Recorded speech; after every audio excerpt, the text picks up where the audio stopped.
de um assunto que está em nós. A grande verdade é que todos nós queremos ser reconhecidos, todos nós queremos ser vistos, todos nós queremos aparecer a qualquer custo. E para isso, pouco importa o outro, contanto que eu apareça, contanto que eu seja visto. E para que eu possa aparecer, para que eu possa fazer sucesso, é necessário de que eu seja o que os outros gostariam que eu fosse. Eu preciso ser popular. Eu preciso vivenciar experiências e passar uma imagem que na realidade não sou bem eu. Eu tento viver na média. E quem vive na média é medíocre. Está no equilíbrio entre a excelência e o péssimo. Ele não é nem excelente e nem é péssimo. Ele está na média. E a maior parte das pessoas vive na média. Ou fazem média. Não são na plenitude da excelência. Então eu vivo meia verdade. Eu vivo aspectos do meu viver, eles, na maioria das vezes, não consolidam aquilo que de fato eu sou na minha plenitude. Então hoje eu quero tratar dessas coisas. Deixa eu ajudar.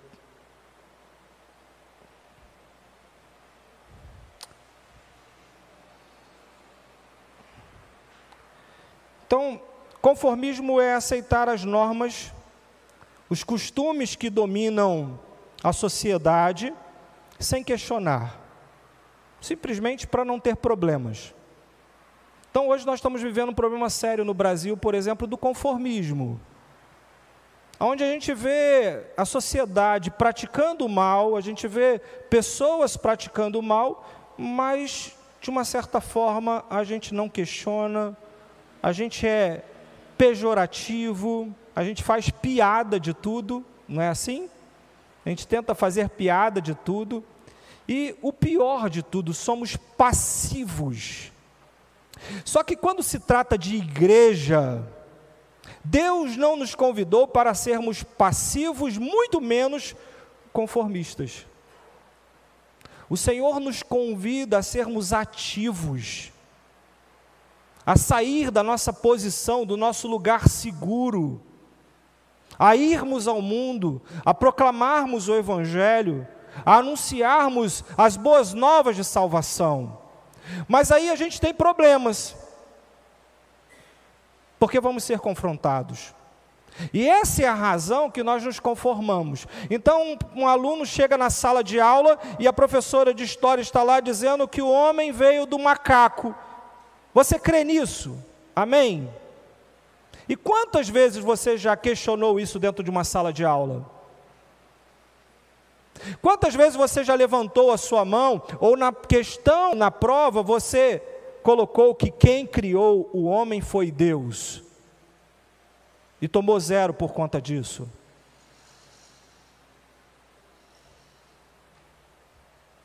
Uma coisa é nós falarmos da existência de Deus, outra coisa, muito diferente, é viver a existência de Deus. Quando os discípulos foram questionados acerca da sua fé, eles disseram: importa agradar a Deus e não aos homens. A nossa fé, ela precisa estar associada ao nosso testemunho. A nossa fé, ela é fundamentada na existência de Deus. Um Deus que é criador de todas as coisas, e a sua palavra, a qual estudamos, lemos, meditamos dia e noite, diz: no princípio criou Deus os céus e a terra, ponto. O início de todas as coisas se dá em Deus. Nós começamos o culto dizendo isso. Ó profundidade da riqueza, tanto da sabedoria como do conhecimento de Deus. Quem deu a ele para que depois lhe venha a ser restituído? Porque dele, para ele e por meio dele são todas as coisas. Essa é a razão que nós nos encontramos aqui para glorificar o seu nome, para exaltar o seu nome. Toda a criação cumpre um propósito: revelar quem Deus é.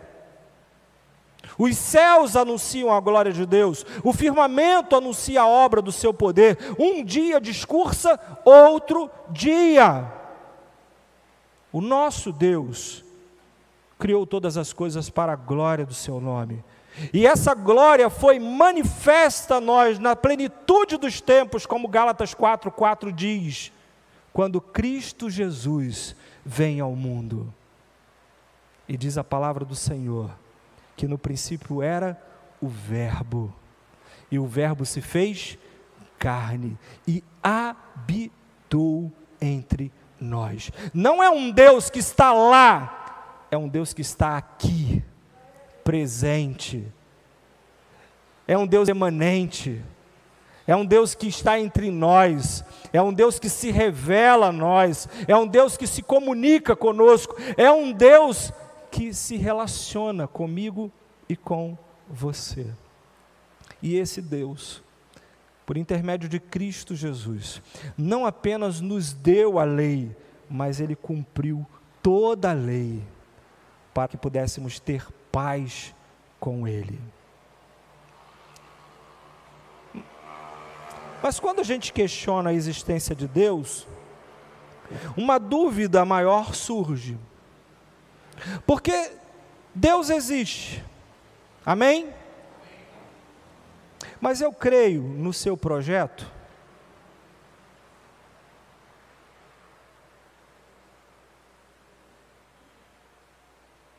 Eu creio que tudo o que Deus fez é perfeito, que todas as suas promessas devem ser cumpridas, inclusive através da sua igreja, através da minha vida e da sua vida. Você crê que os projetos de Deus, como por exemplo casamento, como por exemplo família, como por exemplo comunhão, igreja, como por exemplo o dia do Senhor, para adorá-lo, para glorificá-lo, para exaltá-lo. Você crê nesses projetos, que são projetos verdadeiros, que são projetos que de fato foram criados, ordenados por Deus para a nossa vida, para o nosso aperfeiçoamento, para o nosso crescimento, para o nosso desenvolvimento, para a nossa maturidade e para que pudéssemos conhecê-lo cada vez mais e mais e mais. Porque uma coisa é dizer, eu creio em Deus. Outra, muito mais profunda, é dizer, não apenas eu creio, mas eu sigo. Eu sigo.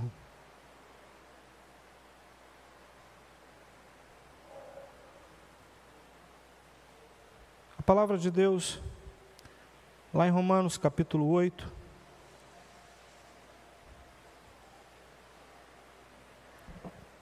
abra sua Bíblia em Romanos capítulo 8.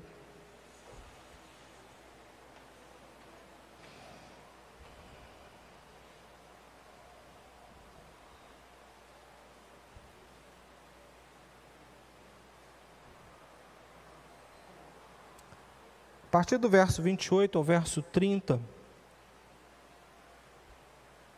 a palavra de Deus vai dizer, sabemos. Não é algo que desconhecemos. É algo que foi proclamado, que foi revelado, que foi anunciado, que foi visto, que foi experimentado. E Paulo diz: sabemos que Deus age em todas as coisas para o bem daqueles que o amam. Todas as coisas. Deus age em todas as coisas, quer sejam boas, quer sejam más. Tudo há a ação de Deus, tudo cumpre um propósito de Deus sobre a vida daqueles que Ele ama, dos que foram chamados de acordo com o seu propósito. Nós estamos aqui não por causa dos nossos propósitos, porque os nossos propósitos para nada servem na presença do nosso Deus, porque não passam de pano de menstruação, trapos de imundície, como os profetas dizem.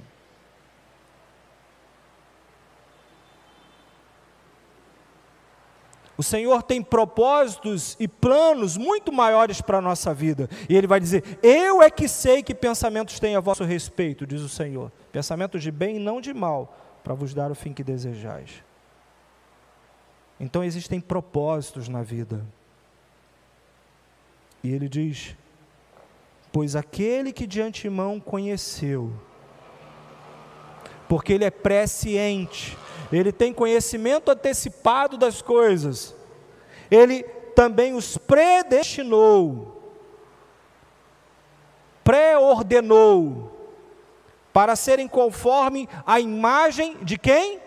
Do seu Filho, que uma vez que a imagem que Ele criou foi destituída por causa do pecado, e agora Deus precisa nos recriar, nos fazer novo, uma regenese, uma nova criação, e Ele nos predestina para isso, para sermos conforme a imagem de seu Filho. E eu pergunto: Jesus é medíocre? Jesus se conformou com o seu século? Jesus se conformou com os questionamentos que eram feitos pelos fariseus, pelo povo? Jesus foi alguém medíocre? Sim ou não? Se Jesus não foi medíocre, e nós fomos criados com o propósito de sermos conforme a imagem do Filho, nós podemos ser medíocres, sim ou não? Viver fazendo média, sim ou não? Não. Não é esse o propósito de Deus para a nossa vida. Por que não? Porque o texto explica: a fim de que Ele seja o primogênito de muitos irmãos. Isso significa que Jesus é filho legítimo do Pai, e agora Ele nos transforma também em filhos do Pai, e nós agora somos representantes de Deus na terra. E se você é medíocre, significa que Deus é medíocre, porque você o representa aqui na terra. Você é seu embaixador. Se a igreja do Senhor não assume a imagem de Cristo na sua vida, ela falha no propósito para o qual ela foi chamada. Não podemos ser aquém do que Cristo é.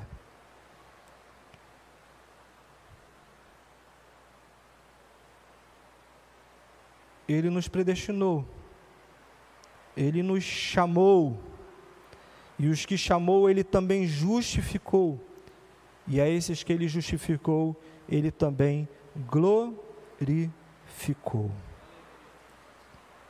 Então perceba que Deus te conhece antes da criação do mundo. Deus, antes de criar o mundo, Ele pensou em você.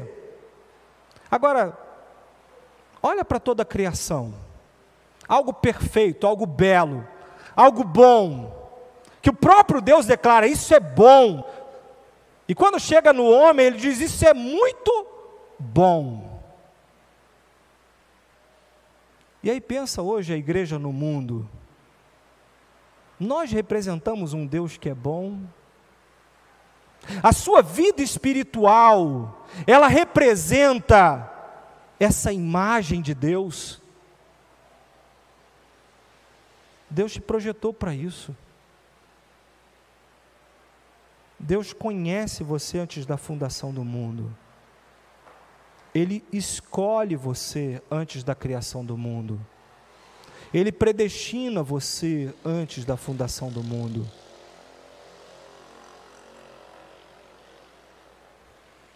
Você não é um qualquer. O texto ainda vai mais longe. Ele diz que não apenas Deus conheceu a gente de antemão, antes da criação, mas Ele também predestinou para ser o seu filho. Nós não somos apenas criados por Deus como um macaco, como um leão, ou como qualquer outra coisa. É o segundo, está errado aí. Ele nos criou para sermos o quê? Filhos de Deus. Você é filho de Deus.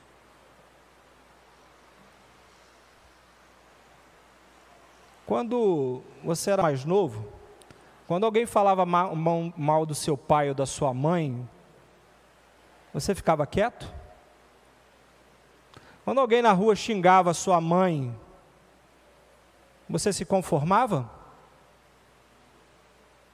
Hã? E por que nós nos conformamos quando ouvimos piadas acerca de Deus? Quando zombam do nosso Deus?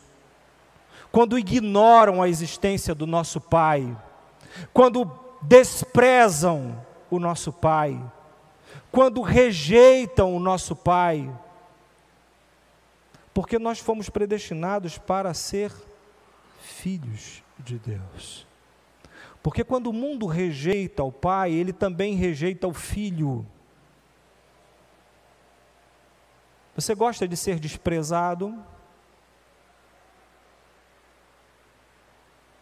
Sim ou não?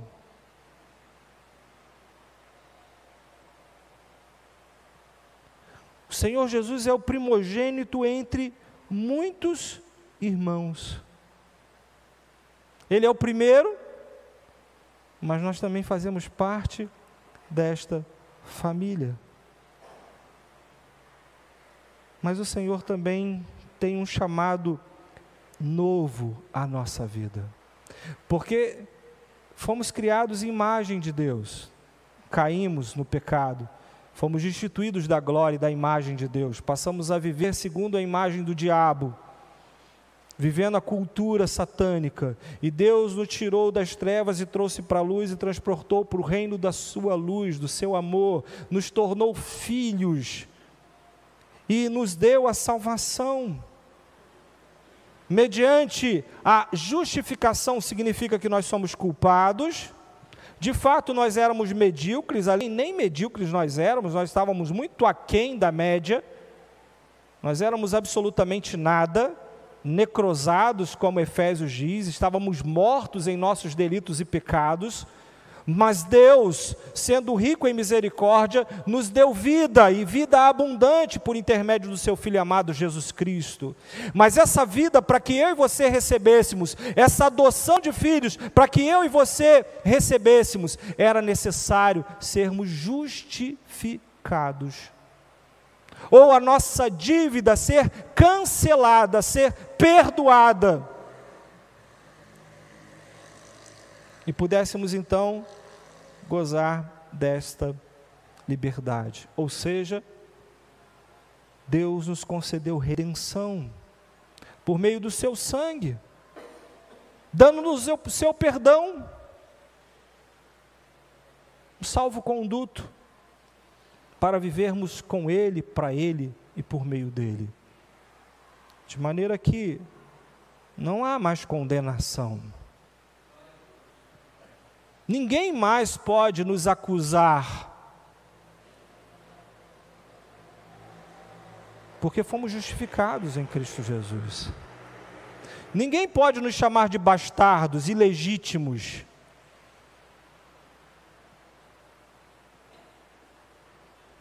Somos herdeiros. O Senhor nos salvou. Ele nos justificou. E por meio dele temos redenção. Fomos redimidos, fomos lavados, fomos comprados. Isso significa que, por intermédio de Cristo Jesus, nós temos plena garantia de que, de fato, o melhor, o futuro, nos está reservado. Porque se o Senhor começou uma boa obra em nós, Ele é fiel. Ele é fiel para fazer cumprir. Então, se hoje a gente vive uma vida medíocre, o Senhor pode, de glória em glória, ir transformando a nossa vida, para que tenhamos uma vida de excelência, de plenitude na sua presença. E, como diz o Salmo 40, se antes os homens olhavam para a nossa vida se afundando num poço de perdição, o Evangelho vai nos tirando desse lamaçal, vai nos transportando para a rocha que é Cristo Jesus, vai colocando em nós um hino de louvor ao Senhor, e muitos começam a ver essas coisas e começam a glorificar a Deus. Esse é o processo que nós chamamos de santificação. Cristo vai limpando a nossa vida. Ele vai revelando ao nosso coração, através da palavra, através das orações, através da comunhão, através dos sacramentos. Deus vai se revelando. Deus vai revelando a nós o mistério da sua vontade. Deus tem um propósito na sua vida. Deus tem um mistério no seu viver. Algo que Ele revela a nós, de acordo com o seu bom propósito, que Ele estabeleceu em Cristo Jesus. Isso é gradual. Então, enfermidades que sobrevêm sobre as nossas vidas, tribulações que sobrevêm sobre as nossas vidas, desertos que nós passamos, vales que nós somos submetidos, tempestades que nós enfrentamos, todas essas coisas estão contribuindo para o nosso bem. Todas essas coisas, o pacote completo de bênçãos, mas também de maldições, colaboram com um propósito único, exclusivo de Deus para com a sua vida: salvar você e torná-lo filho de Deus, e restaurar essa imagem caída do Filho em você. Deus sabe de todas as coisas. Se Ele precisar mandar uma pandemia para acertar a tua vida, Ele manda. Porque de antemão Ele te escolheu para ser filho, e Ele não vai permitir que você seja aquém, medíocre, conformado. Ele quer que você seja filho. Mesmo que você saia de casa, mesmo que você abandone o pai, mesmo que você pegue toda a herança celestial que Deus depositou na sua vida e resolva gastar dissolutamente, o Pai sabe que sozinho as tuas forças vão acabar, a tua grana vai acabar, a tua saúde vai acabar, e você vai precisar voltar para casa. É por isso que Ele deixa você ir, porque Ele sabe que um dia você volta. Só que você volta destruído, humilhado, mas volta. E nesse dia o Pai está de braço aberto. Nesse dia o Pai restaura a imagem em você, te coloca de volta um anel e diz: é herdeiro sim. Ele calça os seus pés. Você não é um andarilho, você tem casa, você tem pai. Você tem nome, você tem sobrenome, e prepara uma festa, um banquete, e diz: esse filho estava morto, mas hoje reviveu.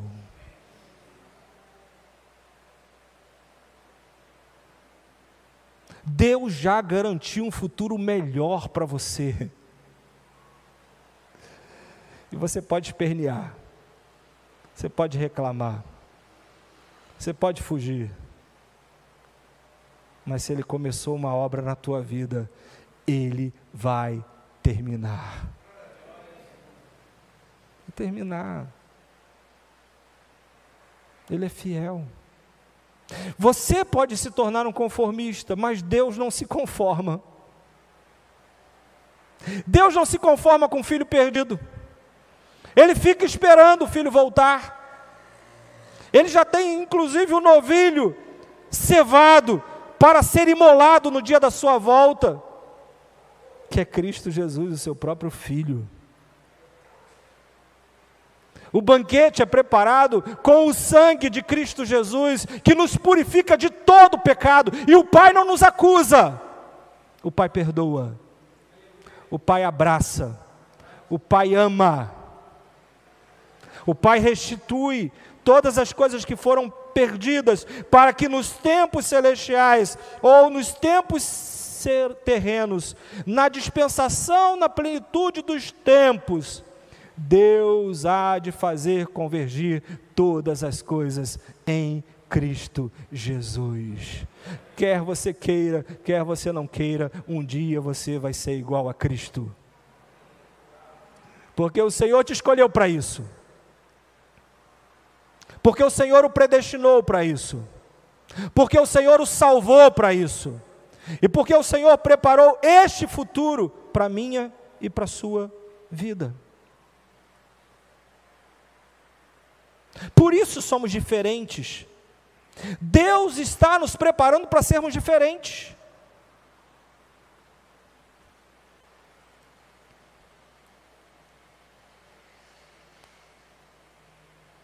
Portanto, Romanos 8, 31 a 35,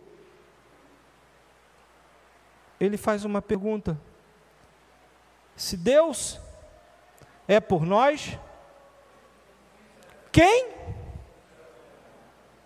E aí deixa eu dizer uma coisa para você, nem você mesmo consegue ser contra você.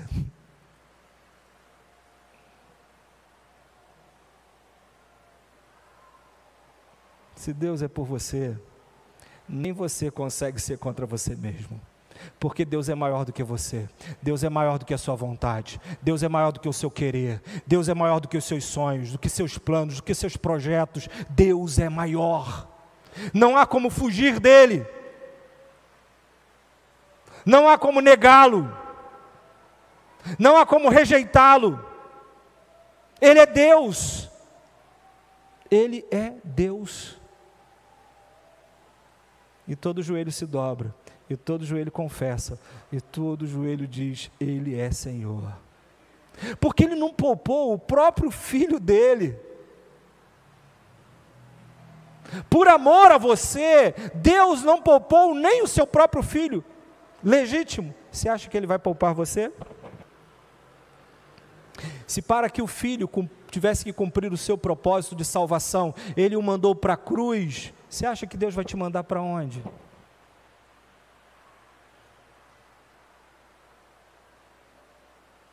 Para onde? É para a cruz que a gente vai. Deus nos leva a negarmos a nós mesmos, as nossas vontades, os nossos impulsos. Porque se não fosse desse jeito, ninguém seria salvo. Porque por vontade própria, por natureza humana, não seríamos capazes. Ele não poupou o seu próprio Filho. Porventura não nos dará graciosamente com Ele todas as coisas? Inclusive a cruz. São todas as sortes de bênçãos celestiais que Deus preparou, e Ele entrega esse pacote completo para você. Quem vai intentar acusação contra nós? Professor de história? Dizendo: o homem veio do macaco. Não veio. Quem pode intentar acusação contra os eleitos de Deus? Quem pode os condenar? Os tribunais dessa terra? Te multando, te prendendo? Quem pode nos separar do amor de Deus que está em Cristo Jesus? E a resposta é a mesma para todos: ninguém. Porque o que Deus estabeleceu cumpre o seu propósito. E não há mente que possa sondar a mente do Senhor.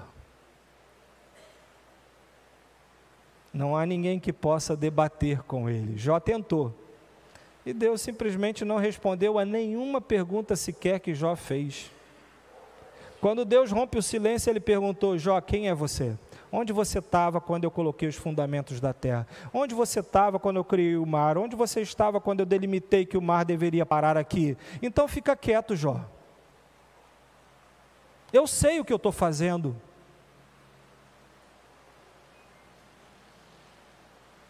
Descansa.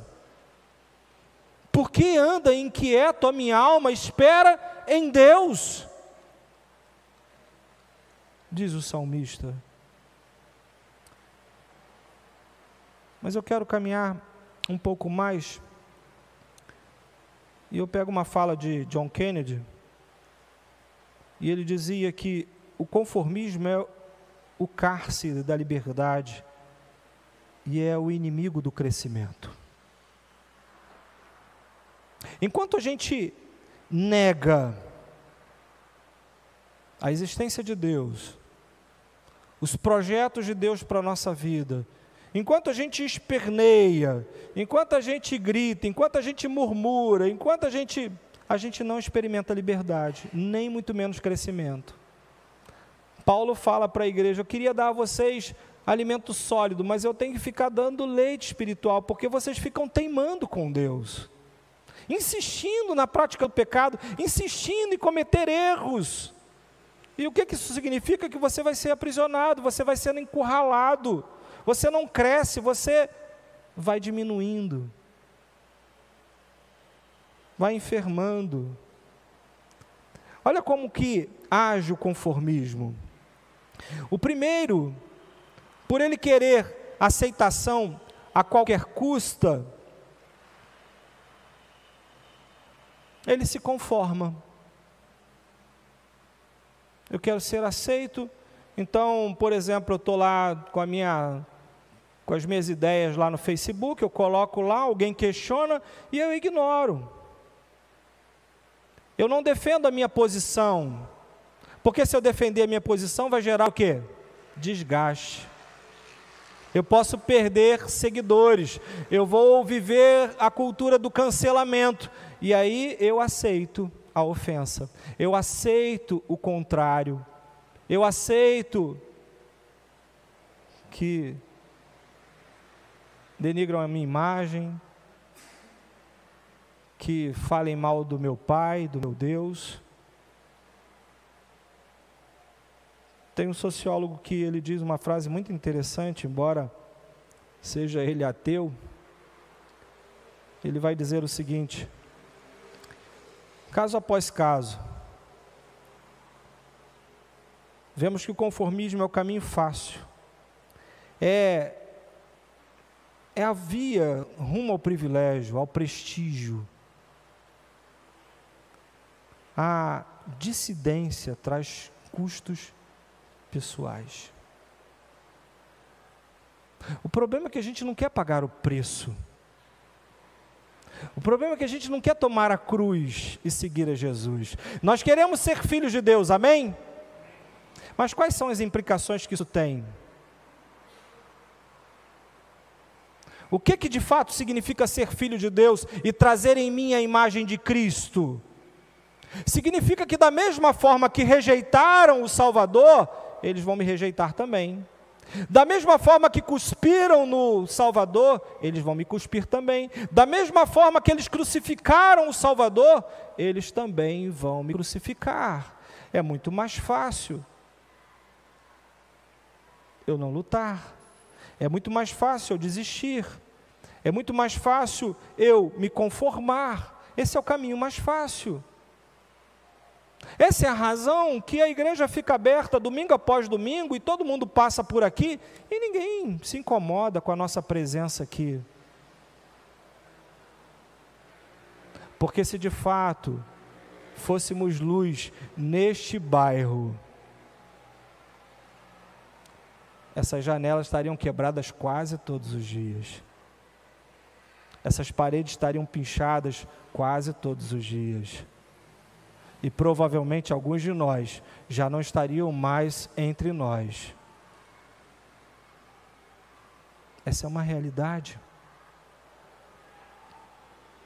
Vamos aceitando as coisas. Pela manhã o Celso falava e isso só vai acontecer o que ele falou quando eu não estiver mais aqui. Não sei se o outro que virá depois aceitará, de termos diante de nós pessoas de ambos os sexos, do mesmo sexo, se casando. Nós caminhamos para a aceitação. Nós temos nos conformado com isso. Nós temos nos conformado tanto que dentro das nossas próprios lares e famílias começa a acontecer isso.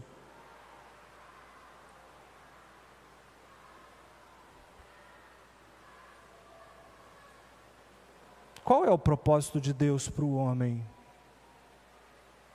Se Deus existe, Ele tem um plano.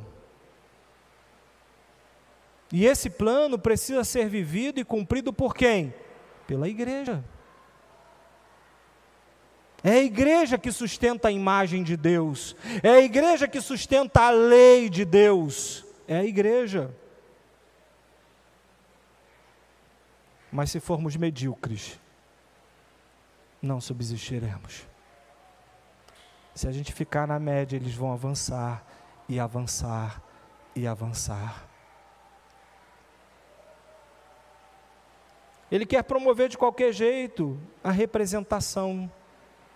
Nós queremos ter representação hoje. Não é verdade? A gente quer ter mais de 1000 seguidores, de preferência 1 milhão de seguidores, atrás da gente. E por que de tudo isso? Por que queremos tanto esse sucesso, essa fama, ser ouvido por pessoas, representar um grupo? E aí nós vemos vários movimentos de representação de direitos humanos.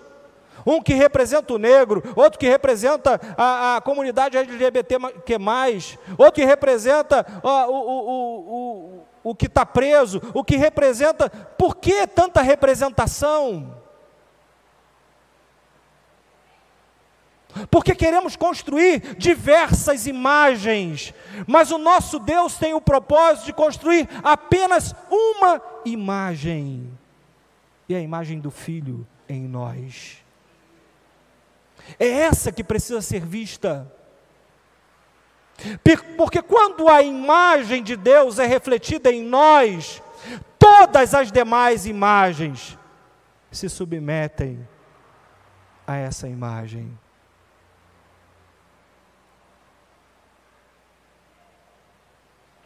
Porque Deus traz unidade, traz paz, traz conciliação.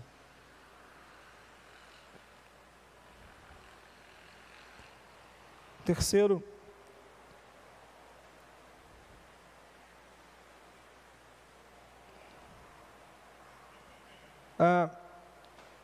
vamos a um exemplo.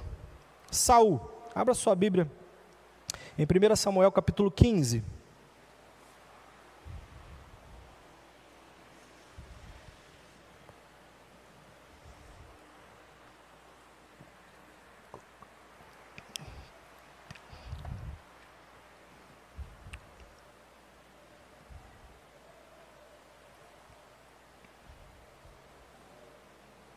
Amém?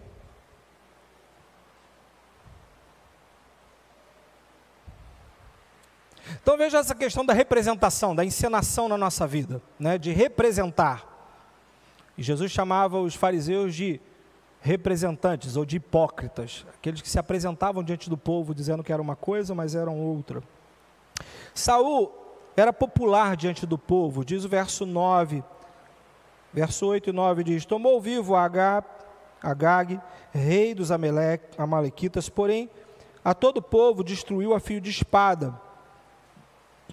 E Saul e o povo pouparam Agag e o melhor das ovelhas, e dos bois, e os animais gordos, e os cordeiros, e o melhor que havia, e não quiseram destruir totalmente, porém todas as coisas vil e desprezíveis destruíram. Deus havia mandado destruir totalmente. Mas Saul, para ficar bem na foto, ficar bem com seus soldados, porque era costume repartir o despojo com os soldados, para ficar bem diante do povo, para se tornar um populista, um popular para todo mundo, ele fala assim: vamos ficar com a picanha, um boi gordo, eu vou dar tudo isso para vocês. Vamos ficar com o melhor das ovelhas, dos bois, dos animais gordos, dos cordeiros, o melhor que havia. Não quiseram destruir. Destruíram o que era vil, o que era feio, o que não tinha valor.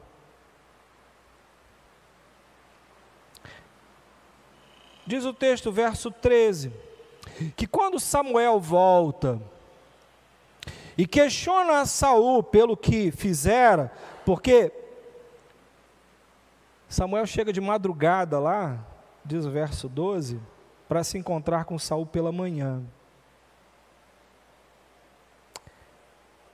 E Deus havia falado para Samuel em sonho: Samuel, eu me arrependi de ter constituído Saul como rei. E Samuel corre para o arraial lá onde eles estavam, de madrugada ainda, e chega lá de manhã, para ver o que estava acontecendo.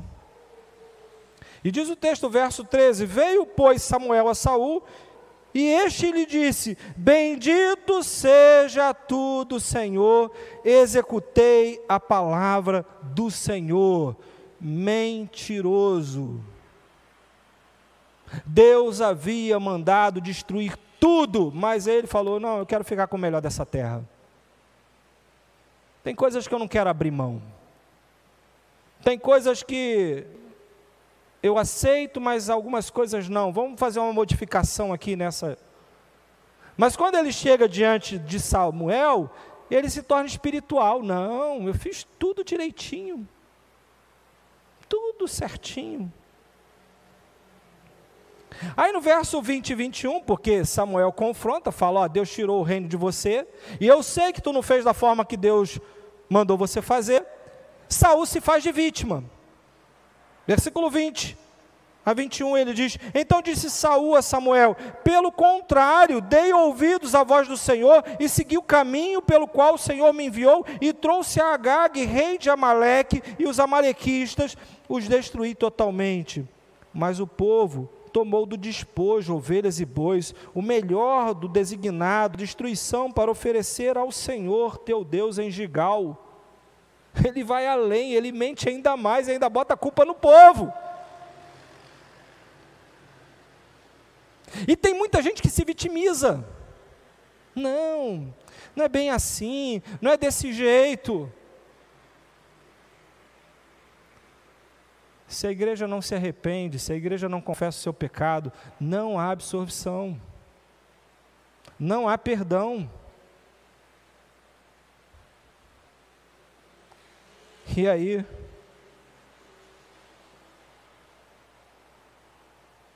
ele vai dizer, 22 a 23, olha que texto pesado, olha o que Samuel diz para um rei. Porém Samuel disse: tem porventura o Senhor tanto prazer em holocausto e sacrifício, quanto em que se obedeça a sua palavra? Você acha que Deus está impressionado com seu blá blá blá, com seus cantos de aleluia, com o seu levantar de mão, com a sua habilidade, com a maneira que você conduz a sociedade interna? como você entrega seu folheto, como você dá seu dízimo, a sua oferta. Deus não precisa de nada disso. Diz o texto: eis que obedecer é melhor do que o sacrificar. O atender é melhor do que gordura de carneiros, porque a rebelião é como pecado de feitiçaria, e a obstinação é como idolatria e culto a ídolos do lar. Visto que rejeitastes a palavra do Senhor, Ele também rejeitou a ti, para que não sejas rei. E Saul responde: pequei, pois transgredi o mandamento do Senhor e as tuas palavras, porque temi o povo e dei ouvidos à sua voz. Agora, pois, te rogo, perdoa-me o meu pecado e volta comigo para que adore ao Senhor. Por que não pediu perdão antes? Por que não houve arrependimento antes? E Samuel diz claramente para ele: não. Não.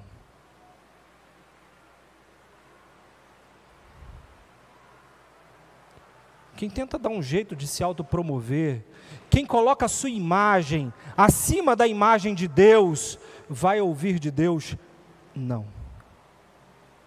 Não.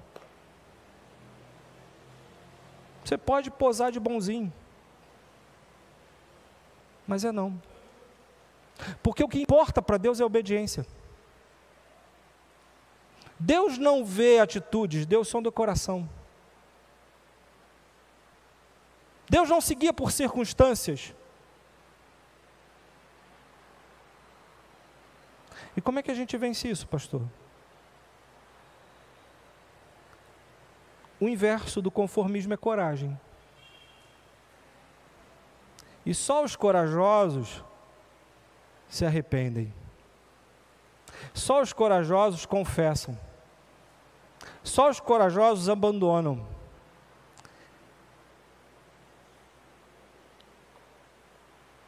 Olha o que diz o versículo 17 e 18, do capítulo 15 ainda.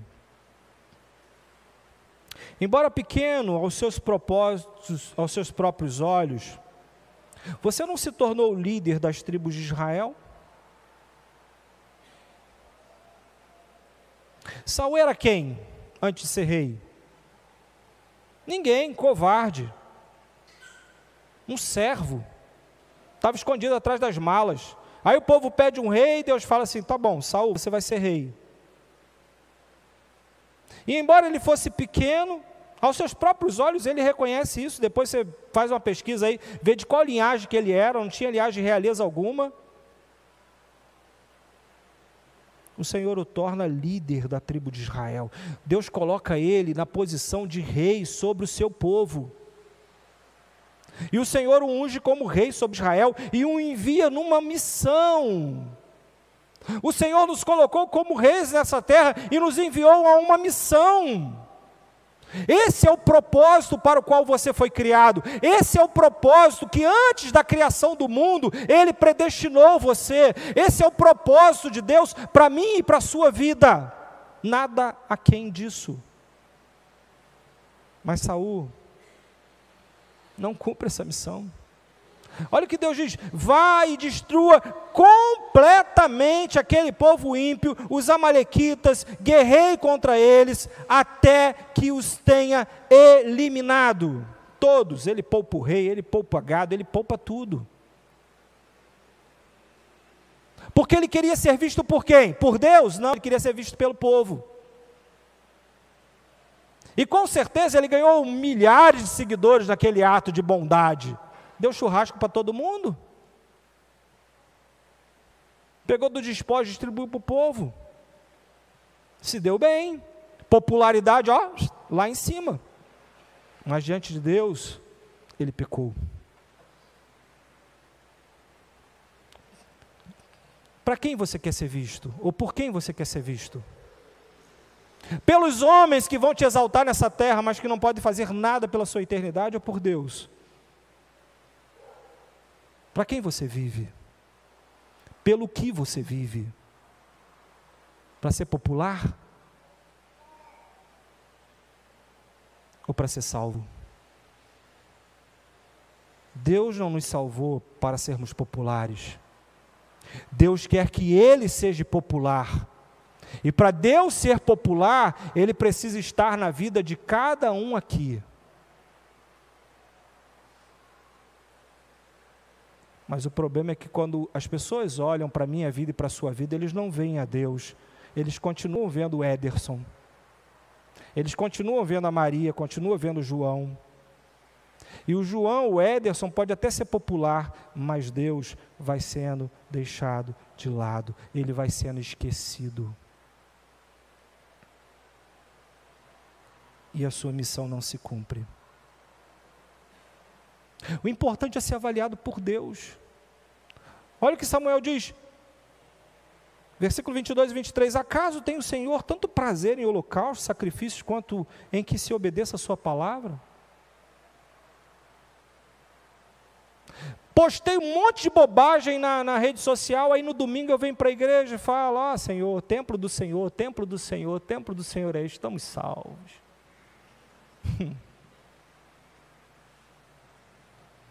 Será que Deus não tem Instagram, Facebook? Ele não dá uma olhada lá nas suas páginas, nas suas postagens? Será que Deus não tudo vê, tudo escuta?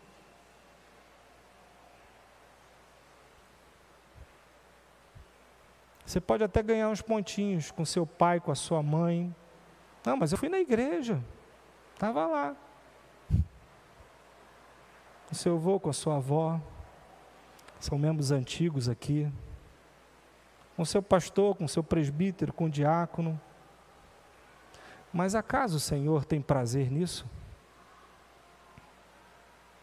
Seja sincero. Porque a obediência é melhor do que o sacrifício, a submissão é melhor do que a gordura de cardeiros, pois a rebeldia, e isso aqui é profundo demais, rebeldia, e ser rebelde é ir contrário àquilo que a Escritura diz. Se a Escritura diz não faça e você faz, isso é rebeldia.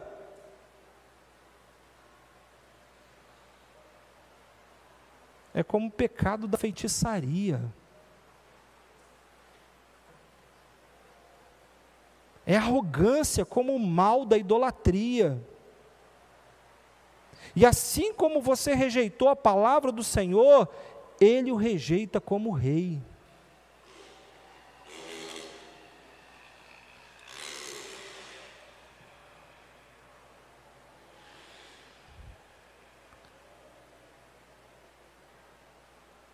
Eu só quero é ser feliz, né?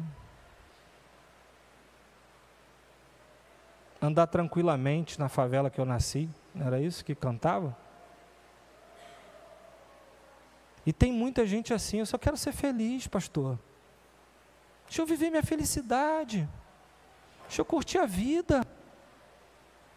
Deixa eu desfrutar dos prazeres deste mundo. Que mal tem? Qual problema tem?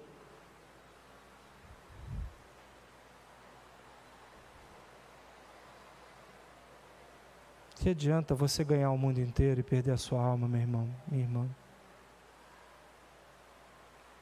Nunca mais Samuel viu Saul. O profeta o abandonou. Deus o abandonou. Até o dia de sua morte. Embora se entristecesse por causa dele, porque o Senhor arrependeu-se de ter estabelecido Saul como rei de Israel.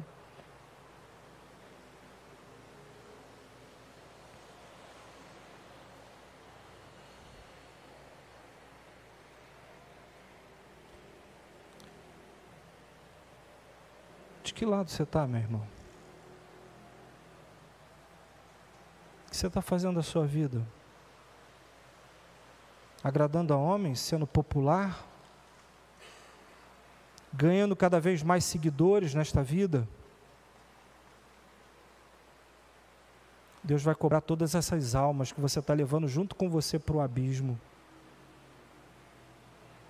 Espere em Deus, confie em Deus, se volte para Deus, se arrependa, confesse o seu pecado e deixe, porque fazendo isso, obedecendo a Deus, nada nem ninguém poderá separá-lo do amor que Deus tem por você. Que diremos, pois, à vista dessas coisas? Se Deus é por nós, quem será contra nós? Aquele que não poupou o seu próprio filho, mas entregou-o por todos nós, como não nos dará juntamente com ele, e de graça, todas as coisas? Deus pode conceder a você tudo o que você deseja. Deus podia dar rebanhos e mais rebanhos, como fez com Abraão, Isaque, Jacó, a Saul. Ele não precisava desobedecer a Deus para receber todos aqueles presentes, para se tornar popular diante do povo.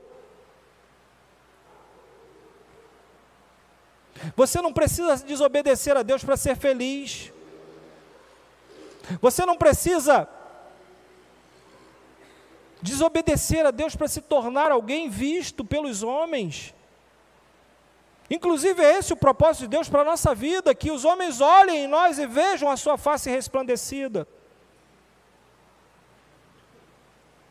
Mas você só será feliz quando você viver para a glória de Deus. Porque quando vivemos para a glória de Deus, o Senhor retribui isso a nós, e somos glorificados com Ele, e somos alegrados por Ele. Quem vai poder fazer alguma acusação contra os escolhidos de Deus? É Deus quem os justifica. Quem os condenará? Foi Cristo Jesus que morreu e mais, que ressuscitou, está à direita de Deus Pai e também intercede por nós. Quem nos separará do amor de Cristo? Sabe qual é o problema? É que Deus quer que você goze da plenitude dEle agora, aqui, hoje. Mas você teima em desobedecê-lo e acaba não experimentando aquilo que Deus já preparou para você aqui e agora. Ao invés de aceitar o propósito de Deus na sua vida e passar a gozá-lo para sempre, você prefere insistir nos seus erros, nos seus pecados, nas suas mazelas. E Deus vai dizer para Israel lá em Isaías: não é que a minha mão não esteja estendida que não possa te abençoar. Deus quer e Deus pode abençoar a sua vida. Deus pode dar um casamento para você, Deus pode dar uma família a você, Deus pode conceder favores a você, Deus pode dar empregos a você, Deus pode dar prosperidade para a sua vida, porque Ele é Deus, tudo pertence a Ele, Ele criou todas as coisas, e tudo que pertence ao Senhor, pertence a mim também como filho. O problema é o meu pecado e o seu pecado. Se obedecemos, temos a bênção de Deus. Mas se desobedecemos, nós colhemos o fruto do nosso pecado. Nada pode nos separar do amor. Deus continua nos amando. Porque, sabe como eu posso dizer para você que Ele te ama? É porque você ainda está vivo aqui ouvindo essa mensagem nessa noite. Porque se Deus não te amasse, Ele nunca mais te traria neste lugar.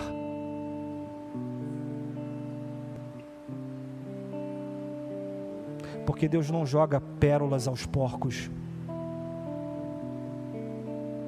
Deus concede a sua palavra aos seus filhos,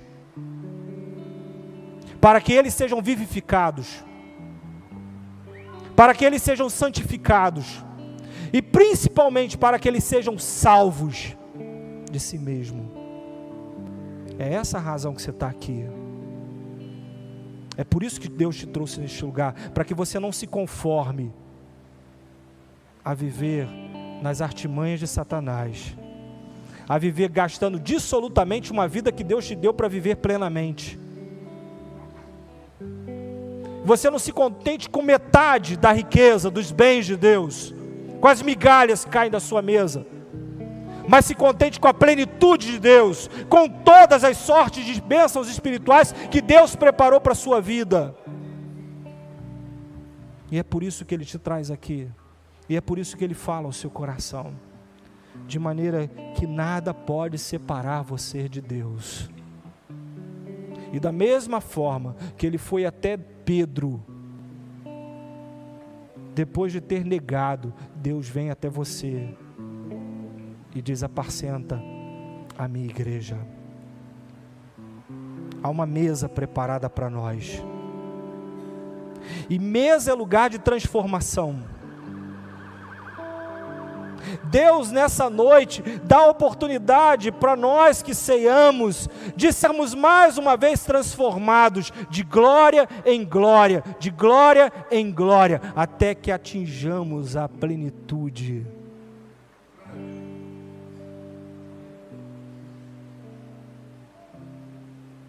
Mas quem come indignamente é cínico espiritualmente. Faz como Judas, come, mas nega. Não seja cínico. A palavra do Senhor te convida nessa noite a examinar-se cada um a si mesmo. Seja verdadeiro. É tudo que Deus quer. Seja como aquela mulher samaritana. Jesus falou: eu posso te dar água viva, vai buscar teu marido. E ela fala: eu não tenho marido. E aí Jesus fala: bem disseste, porque o que você tem não é seu.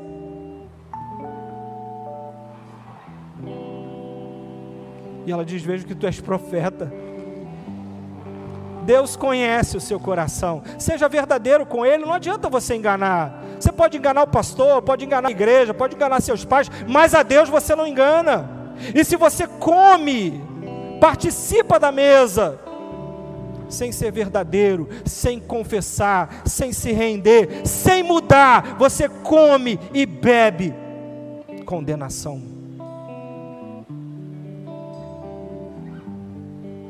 Por isso examine-se, fale a verdade, seja verdadeiro, e então coma do pão e beba do cálice. Há um direito que nos foi dado por intermédio de Cristo Jesus. Tudo que Ele conquistou é para você. O diabo não tem nada para te oferecer. Tudo que ele tem foi roubado. Tudo que ele tem foi roubado. E ele te oferece fruto do seu roubo.